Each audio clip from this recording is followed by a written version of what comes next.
Bab 4. Ingin pergi.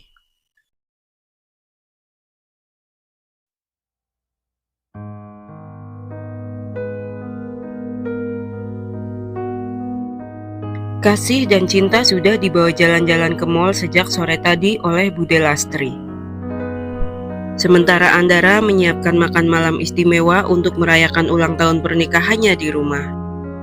Dia belum mengabari tentang perubahan rencana tersebut pada suaminya, sehingga membuat Raffi terkejut saat dia mendapati segalanya sudah terhidang di meja makan, lengkap dengan lilin yang menyala redup. Wah, kenapa istriku tersayang malah masak di rumah?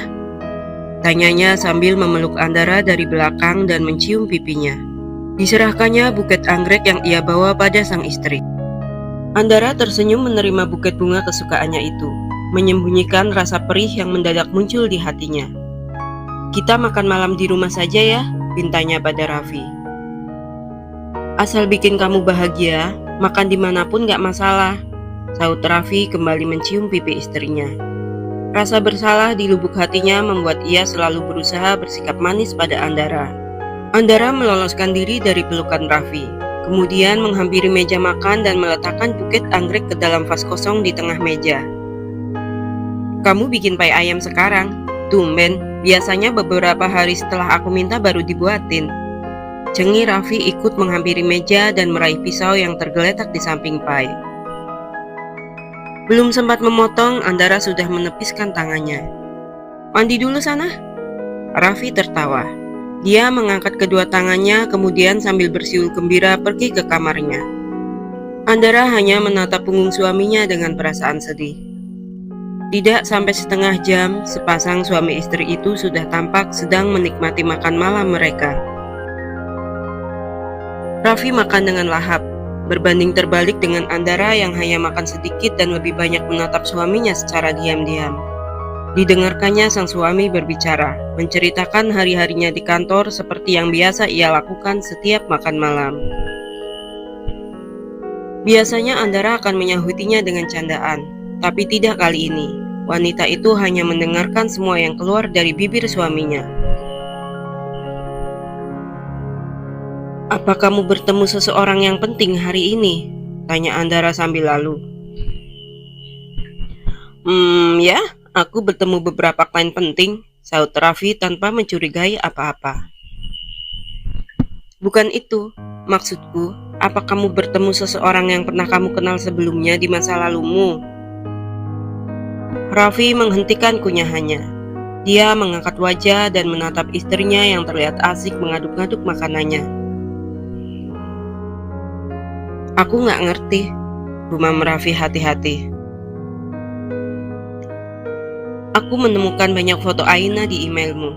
Dia mantan kamu kan?" Refleks Raffi meletakkan sendoknya. Dia meraih gelas yang ada di dekatnya dan meneguk isinya sampai habis. Kemudian ia mengelap mulut dengan tisu, menatap istrinya yang tidak berekspresi apa-apa. "Itu sudah lama sekali, aku gak ingat kapan menyimpannya," Raffi kembali berkata hati-hati. "Aku juga menemukan screenshot chat kamu sama dia." Raffi meraih tangan Andara dan menggenggamnya dengan erat. "Itu sudah lama sekali sayang, sebelum aku menikah denganmu." Andara tersenyum getir. "Itu screenshot baru. Kamu belum pakai iPhone sebelum nikah sama aku. Dan waktu itu belum ada fitur reply di WhatsApp." Genggaman tangan Raffi melonggar, namun ia mengeratkannya kembali. "Maaf, Andara, maaf. Kami hanya chatting sebagai teman lama." "Teman lama dan kamu menyimpan screenshot chat kalian?" "Itu gak sengaja, aku gak bermaksud menyimpannya." Alasan yang tidak masuk akal. Raffi tahu itu. "Kenapa kamu gak ngomong jujur saja sama aku? Kamu masih cinta dia kan?" Raffi menggeleng kuat. "Sama sekali tidak. Kamu selalu jadi satu-satunya orang yang aku pedulikan dan aku cintai. Kamu ibu dari anak-anakku. Jangan berkata seperti itu jika hanya untuk membuatku bahagia. Aku akan merasa sangat bersalah. Aku tahu perasaanmu pada Aina. Kamu cuma cinta dia, bukan aku." Gumam Andara merasa gamang. Meski sakit mengakuinya, tapi dia tidak ingin membohongi diri sendiri. Aina menemuiku tadi siang. Kali ini Raffi melepaskan genggaman tangannya. Keterkejutan jelas terlihat dari wajahnya. Dia menemuimu, gumamnya parau. Dia menceritakan semuanya, bahwa sudah setahun ini kalian saling bertemu, bahwa kamu gak mencintaiku saat menikahiku, bahwa dia bukan hanya cinta pertamamu, tapi juga wanita pertamamu. Suara Andara tercekat pada 2 kalimat terakhir. Dia menatap suaminya dengan sedih. Sayang, aku... Melihat luka di mata istrinya, Raffi tidak sanggup mengatakan apa-apa. Dia merasakan sakit hati Andara. Dia merasakan kepedihan yang wanita itu rasakan. Tapi dia tidak berdaya. Semua memang kesalahannya. Kamu tahu apa yang aku rasakan? Aku baru saja menemukan foto-foto wanita yang kamu cintai di emailmu dan tadi melihatnya secara langsung. Dia begitu cantik, begitu memesona, juga masih muda. Aku cuma merasa bukan apa-apa dibandingkan dia, dan aku tidak bisa berhenti berpikir, jika kamu bisa melihat fotonya, mungkin menemuinya setiap hari, momen-momen kebersamaan kita pasti tidak akan berarti apa-apa bagimu. Andara menggeleng-gelengkan kepalanya. Sebelum Raffi sempat menjawab, dia berkata lagi, aku tidak secantik dia, dan aku merasa tidak pantas di sampingmu. Apalagi sekarang berat badanku bertambah. Kamu bisa lihat kalau aku sudah tua sekarang. Kata-kata itu terasa menohok ulu hati Raffi. Apa yang sudah ia lakukan? Tolong jangan berpikir seperti itu, lirihnya. Percayalah, aku juga gak mau berpikir seperti itu. Terlalu menyakitkan, bisik Andara parau. Kali ini ia membiarkan air mata jatuh membasahi pipinya. Menyakitkan sekali mengetahui aku gak pernah ada di hatimu. Sayang, itu sama sekali gak benar.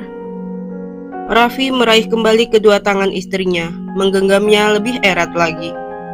Maaf kalau aku sudah menyakiti kamu, tapi kumohon jangan pernah berpikir seperti itu. Aku ingin selalu melihatmu bahagia. Suara Raffi terdengar tercekat pada kalimat terakhir. Ingin membuat istrinya bahagia tapi memiliki hubungan dengan mantan kekasihnya. Bahkan hubungan mereka sudah terlalu jauh. Fakta tersebut seakan menampar Raffi keras. Andara menunduk, menatap tangannya yang berada dalam genggaman suaminya. Aku percaya waktu akan menyembuhkan semua luka, gumamnya pelan. Andara sayang, aku akan lakukan apapun yang kamu mau. Kumohon, maafkan aku. Tidak ada jawaban dari bibir Andara. Hanya tetesan hangat yang jatuh menimpa punggung tangan Raffi, menjadi bukti semua kepedihan yang Andara rasakan. Katakan apa yang kamu mau, Andara. Aku cuma ingin meninggalkan ini semua, tangis Andara meledak.